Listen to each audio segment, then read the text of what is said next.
2002 કોમી રમખાણોમાં 2,500 મુસ્લિમોની કત્લેઆમ કરનારા ભારતીય જનતા પાર્ટીના જે કોમવાદી વૈશ્વિક દરિંદાઓ છે એમની સામે નહીં, નકલી એન્કાઉન્ટર કરી બેગુનાહોના ખૂન રેડનારા ફરજી એન્કાઉન્ટર કરનારાઓની સામે નહીં, દેશને હિન્દુ મુસલમાનના નામે વિભાજિત કરી તલવારો અને ત્રિશુલો વેચનારાઓની સામે નહીં, કરોડો અરબોના સ્કેમ કરનારા લોકોની સામે નહીં, રિયલ એસ્ટેટ, લેન્ડ અને માઇનિંગના માફિયાઓની સામે નહીં, અતિ કરપ્ટ અને ભ્રષ્ટ ગુજરાત અને દેશના આઈએસ આઈપીએસ અધિકારીઓ, એમપી, એમએલએ અને મંત્રીઓની સામે નહીં, ચૈતર વસાવાની સામે અચાનક ગુનો સાબિત થઈ ગયો અને 7 વર્ષની સજા કરવામાં આવી.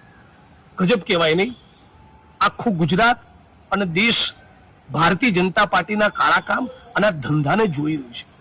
મૂળ ચૈતર વસાવા સામેની આ એફઆઈઆર એની મુવમેન્ટ, એની લડત, એના આંદોલનને તોડી પાડવા અને ધારાસભ્યના પદ ઉપરથી એને હટાવવાના એક પૂર્વ આયોજિત ષડયંત્રના ભાગરૂપે જ 2023માં એફઆઈઆર કરવામાં આવી હતી.